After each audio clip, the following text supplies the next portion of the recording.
Esse é uma cápsula e nós vamos falar sobre mais esquerdistas americanos e brasileiros tentando entender a vitória do Trump, tá? Esse tipo de coisa já é o terceiro ou quarto vídeo que eu faço desse tipo aqui. Eu acho que é muito interessante a gente ver isso daqui. Por quê? Porque dá dica no que esse pessoal está pensando, quais são os problemas deles. Alguns desses problemas a gente tem também, tá? A gente tem que tomar cuidado com isso também em algumas dessas situações. Outras coisas só mostram como que esse pessoal é burro mesmo, como é que eles têm uma visão totalmente distorcida da coisa, né? Então, vamos entender aqui mais choradeira americana, mais gente reclamando. Como é que pode Trump ter ganhado essa eleição? Que sentido faz isso? Né? Como um partido de lacradores identitários sofreu uma derrota humilhante? Já dá a dica aqui no título, mas você vai ver que ele fala outras coisas diferentes no texto aqui. Essa notícia foi sugerida por filho do Peter não reconhecido, Light no Rio é a melhor empresa de energia e várias outras pessoas. Obrigado aí ao pessoal que sugeriu notícias lá no nosso site, no visãolibertaria.com, e obrigado a você que está assistindo o nosso vídeo. Se você gosta do nosso conteúdo, por favor, deixe o seu like e se inscreva aqui no canal, né? Então, olha só. A gente já viu no vídeo ontem uma série de pontos que o pessoal levantou, e um desses pontos era justamente a questão da lacração, né? A questão da lacração de que os democratas adoravam expulsar pessoas que não aderem estritamente à visão identitária deles, chamar todos os homens de machismo tóxicos, né? Machos tóxicos e coisa e tal, e criticar todas as pessoas que são cis como se fossem homofóbicas e coisa e tal. Você não dá o cu ser homofóbico, né? Ou seja, esse tipo de coisa é realmente na essência do identitarismo do Partido Democrata, né? E aqui da esquerda brasileira também tem muito essa visão, né? Mas embora isso seja uma coisa muito forte, eu já falei para vocês isso, falei no vídeo de ontem e mantenho no vídeo de hoje. Isso daqui não é o principal problema, é um problema. A esquerda, ela é de fato autofágica, ela acaba destruindo a si mesma com essa visão identitária, né? Não chega a ser curioso isso, porque eu já expliquei para vocês de onde é que surgiu essa tara da esquerda pela coisa identitária, né? Surgiu da teoria crítica marxista, né? A teoria crítica marxista surgiu lá atrás, quando os esquerdistas no mundo todo começaram a se questionar por que não acontecia a revolução do proletariado, né? O Marx fez aquela obra bacana dele, que ele previa que com a mais-valia os pobres ficariam cada vez mais pobres e os ricos ficariam cada vez mais ricos, e aí uma hora aconteceria a revolta do proletariado e coisa e tal. Só que ele previu esse tipo de coisa e nada da revolta do proletariado acontecer, né? Mesmo as revoltas comunistas que tiveram no mundo, como por exemplo a revolta russa lá em 1917, coisa e tal, não foram revoltas do proletariado. Quem fez aquilo ali, o Lenin era rico, né? A família rica, era nobre da nobreza russa lá, todo mundo gente rica. Então, assim, nunca teve a revolta do proletariado como foi previsto por Marx. E aí ficava o pessoal da esquerda, por que não aconteceu, né? A gente sabe que não aconteceu porque a ideia da mais-valia é uma ideia idiota, né? Ela se baseia na ideia do valor trabalho, que é uma ideia que já era refutada naquela época. Se você quiser entender mais sobre isso, tem um vídeo meu lá no canal Ancapsu Classic, que eu falo mais-valia existe, em que eu explico por que a mais-valia não existe. Não, ela não é igual ao lucro, não. Mais-valia e lucro são coisas diferentes, tá? Mas eu explico por que mais-valia não existe, e ela é baseada justamente nessa questão do valor trabalho, e, portanto, toda a teoria do Marx é furada no final das contas. Mas, para o esquerdista, ele jamais chegaria nessa conclusão, então eles continuam no caminho errado. O que está havendo para não acontecer a revolta do proletariado? E aí surgiram várias teorias na época para explicar isso, e uma dessas teorias é justamente a teoria crítica marxista, que dizia o seguinte, que o problema é que existem outras relações na sociedade além das relações de trabalho. Então, embora o proletário ele quisesse se revoltar contra o patrão, existia uma série de outras organizações na sociedade, outras relações, sei lá, na igreja, no clube de futebol, na família, né? Todas essas relações que haviam em paralelo à relação de trabalho impediam que o proletário se revoltasse contra a burguesia e fizesse a revolução do proletariado como prevista por Marx, né? Então essa é a teoria crítica marxista. A ideia de que o que impede a revolução do proletariado são essas outras organizações. E como que se responde a isso? Você responde a isso minando essas outras organizações todas, né? Daí a importância que a esquerda dá em minar o valor da família, em investir em uma série de outras brigas, né? Brancos versus negros, homens versus mulheres e coisa e tal. Para que isso? A ideia deles é que com essas infinitas brigas entre pessoas, você mina essas estruturas de poder que existem na sociedade além da relação de trabalho, e com isso a maravilhosa revolução do proletariado aconteceria, né? Nunca aconteceu, nunca deu certo e coisa e tal. Mas repara como é que essa teoria crítica é idiota por si só. Porque se você começa a minar todas as organizações da sociedade, uma das organizações que acaba sendo minada é a sua própria organização, né? E é isso que acontece na prática. O que eles estão dizendo aqui é exatamente isso. Ao botar homens contra mulheres, brancos contra negros, pessoas cisgênero contra homossexuais, contra LGBTQ e tal, ao fazer todas essas brigas, o que acaba acontecendo? Acaba minando não só uma série de outras estruturas, mas a própria estrutura do Partido Comunista, do Partido Socialista. De certa forma, é o que acontece aqui, né? A própria esquerda fica minada, ela é autofágica, como eu falo, essa pauta identitária ela é autofágica, ela acaba se destruindo a si mesma, porque qualquer coisa que cresça com base nela tende a se destruir a si mesmo, né? Então é uma besteira, ninguém precisa se preocupar com isso, é uma solução, um problema passageiro que vai passar em algum momento, não tem nenhum, vai passar no seguinte sentido, não vai ser mais tão relevante no futuro. Sempre vai ter gente picado por esse vírus da identitarismo, né? Por esse vírus da briga entre homens e mulheres, de brancos e negros, e latinos e brancos, e não sei o que lá. Sempre vai ter gente picado por esse mosquito aí. Mas nunca vai ser relevante, porque se começar a ficar muito relevante, destrói a si mesmo e não tem relevância. Eles colocam isso daqui justamente criticando dessa forma, falando que muito do problema foi justamente esse identitarismo do Partido Democrata que destruiu a Kamala Harris, né? De novo, eu não acho. Eu acho que o principal erro, eles colocam aqui, ó.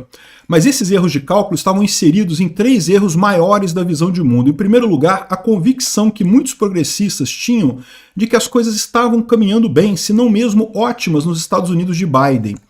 E aqui é importante por 2 coisas. Primeiro, porque, é lógico, eu acho que esse é o problema, foi a economia, o pessoal nos Estados Unidos não estava vendo a economia como boa, e ao contrário, justamente por você ter as bolhazinhas da esquerda, na bolha da esquerda todo mundo achava que estava tudo ótimo, né? Aqui no Brasil a gente está tendo exatamente o mesmo fenômeno. Olha essa reportagem aqui do UOL. Por que a melhora dos índices econômicos não é percebido pelos brasileiros? A gente já falou sobre isso daqui várias vezes. É porque os índices econômicos estão mentindo. Estão mentindo. O Portman está lá no IBGE inventando número. Se você vai no supermercado, as coisas estão subindo de preço, as coisas estão ruins. Mas aí o que acontece? Fica a esquerda na bolha dela falando, não, tá tudo tão bom.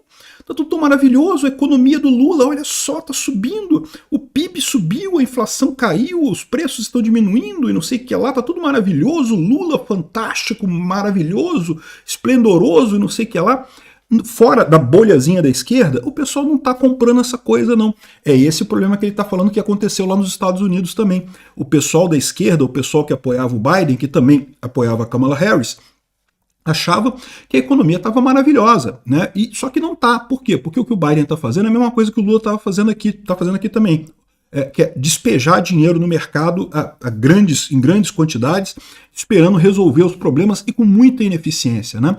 O Biden fez um programa de levar a internet para o povo americano e conseguiu fazer exatamente 0 conexões de internet com gastos de bilhões e milhões de dólares e não conseguiu conectar um único americano na internet com esse dinheiro todo. Ineficiência estatal. Está no processo lá, estão fazendo licitação de não sei o que lá, fazendo planejamento, ineficiência estatal. Pro democrata, pro cara que gosta do Biden, fala, não, mas ele está fazendo isso, ele está ajudando, não sei o que lá, ele está dando dinheiro para essas coisas. Na prática, a pessoa percebe, não, caramba, ele botou um monte de dinheiro num negócio que não está saindo nada, né? E não só isso, questão de agenda verde, que os americanos já perceberam que isso é roubada.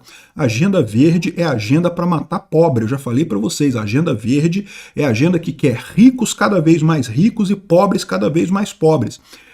Não que o aquecimento global não seja um problema, é um problema, existe, está de fato acontecendo o aquecimento global, existe uma preocupação com isso. A questão é, não se resolve isso através do governo, é impossível. Todas as soluções da agenda verde são para eliminar os pobres, para piorar a vida dos pobres, e os ricos não vão ser afetados, porque o rico paga compensação de carbono e coisa e tal, é uma hipocrisia do caralho isso. Mas enfim, então, ou seja, o que ele está colocando aqui é isso, ó, Quem dissesse que a economia não estava indo bem, era um desinformado da direita, um ludibriado, estava na bolha da direita, né? Muito engraçado os esquerdistas, percebendo que eles estão numa bolha também, né? Perdi a conta do número de vezes que analistas progressistas tentavam direcionar os leitores para dados do Federal Reserve de St. Louis para explicar por que os americanos deviam parar de se assustar com preços mais altos. A Miriam Leitão falando, entenda por que é bom subir os preços e coisa e tal. No final das contas, esse pessoal acha que a enganação deles chega a todo mundo. Não, a enganação deles para na bolha. A bolha deles é uma bolha pequenininha, assim. Dentro da bolha deles, tá todo mundo comprando o discurso lindo de que Lula é maravilhoso, que os preços estão baixos e a economia está crescendo. Saiu da bolha, ninguém leva isso a sério, né? E tem até algumas dicas que ele dá aqui que se aplicam a gente também, tá? Se aplicam a mim particularmente. É que ele fala aqui, ó. Por fim, os esquerdistas pensaram que a melhor maneira de deter o Trump era tratá-lo não como se fosse uma figura política normal, embora detestável com ideias políticas ruins, mas como uma ameaça real à própria democracia. Independente dele ser uma ameaça ou não, esse estilo de oposição desviou os democratas do caminho correto. Ou seja, você começar a atacar o cara como um nazista, fascista, um ataque à democracia, primeiro que era inefetivo. Por quê? Porque o Trump já foi presidente. Como é que ele vai ser uma ameaça à democracia? Ele já chegou, já foi embora, não acabou a democracia no governo dele. Por que ele seria uma ameaça agora, né? E, por outro lado, isso simplesmente parava, né? O ataque ficava de novo na bolha, não ia além dela. Por que eu digo que isso é uma lição pra gente também? Eu tenho a tendência de fazer isso. Eu chamo o Lula de pinguço corrupto e digo para vocês o tempo todo que eu não consigo entender como uma pessoa votou no Lula. Não faz sentido uma pessoa votar no Lula. Não tem lógica isso, né? Isso é uma coisa, ok, eu continuo achando todas essas coisas, mas eu entendo que isso, como estratégia política, não é o ideal. A questão toda é ver o Lula pelos méritos e deméritos do governo dele, como isso está afetando as pessoas. É isso que vai fazer a diferença na eleição. Então eu vou continuar chamando ele de pinguço corrupto, porque é isso que ele é. Mas não acho que as pessoas vão parar de votar nele por conta disso. Você tem que levar a coisa adiante, né? É um erro muito grande você se fixar em problemas errados. Eu falo isso sempre também, a questão das urnas, né? Eu acho que é um outro erro muito grande do pessoal da direita, que se fixa nesse negócio muito fortemente e com isso acaba deixando de lado problemas mais sérios no final das contas. Repara, essa campanha do Trump lá nos Estados Unidos, nem se falou de urna por lá, não se falou de nada. Eles fizeram o trabalho, o dever de casa, de evitar, né, votação pelos correios, esse tipo de coisa, mas não se falou de contestação de urna nas eleições lá. Por quê? Porque isso é contraprodutivo no final das contas, né? No final, o pessoal está realmente abraçando esse negócio de identitarismo. Você vê aqui, ó, apresentadores da MSNBC chamando homens negros de racistas e sexistas porque votaram no Trump. É o que eu falo. Esse vírus da teoria crítica marxista é autodestrutivo, ele causa a própria destruição no final das contas, né? Bom, o pessoal coloca aqui como os grandes derrotados do Trump, justamente esse pessoal da justiça social. Mas, de novo, tem que lembrar que isso foi importante? Foi, mas o fator principal não foi esse, o fator principal foi a economia. É isso que a gente tem que focar aqui com o Lula também, né? Eles falam que os justiceiros sociais e a censura do bem. Um ponto que ele fala aqui é justamente essa insistência do pessoal da esquerda de fazer boicote contra um monte de gente. Isso eu falo para a direita também. Boicote é uma arma muito interessante, a gente deve usar essa arma. É uma arma, inclusive, libertária. Você não comprar produtos de quem você não gosta. Mas é muito importante não usar isso de forma indiscriminada, porque toda vez que você faz um boicote contra uma empresa, ou contra uma pessoa, ou contra um grupo, você está afastando esse grupo. Então fazer boicote de forma indiscriminada por qualquer coisinha é um erro também. Devemos usar boicote? Devemos fazer boicote? Sim, mas tem que ser uma coisa com cuidado, tem que ser uma coisa realmente quando for uma situação muito séria, aí sim vale a pena fazer um boicote contra uma empresa, né? No final, a esquerda brasileira aqui lamenta a vitória do Trump e diz esperar tempos difíceis. De fato, o pessoal coloca aqui não só a vitória do Trump, como a vitória maiúscula do Trump, né, as dificuldades que virão aqui para a esquerda do Brasil. É lógico que virão, é lógico que isso vai dificultar a vida do pessoal aqui, principalmente porque vai indicar uma guinada no país mais poderoso do mundo, né? É lógico, tudo vai depender de como será o governo Trump. Veja, o Trump, na campanha, ele foi muito radical. Isso não quer dizer que o governo dele vai ser muito radical, tá? Campanha é campanha, governo é governo. Vamos ver o que vai acontecer, mas eu espero certamente umas pauladas muito grandes na parte da teoria identitária, na questão do clima, né, mudança climática, agenda verde, coisa e tal. são coisas que certamente ele vai reverter. Por exemplo, a proibição do fracking lá do Biden, isso certamente o Trump vai rever.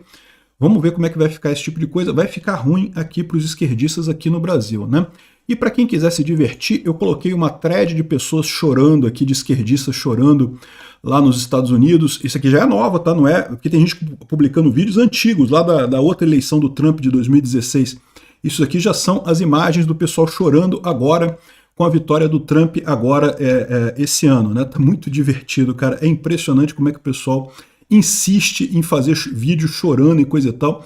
Essa menina aqui diz que que é para as mulheres não transarem mais com homens que votaram no Trump e coisa e tal.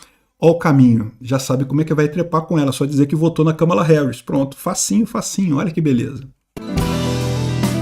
Obrigado por assistir o vídeo até o final.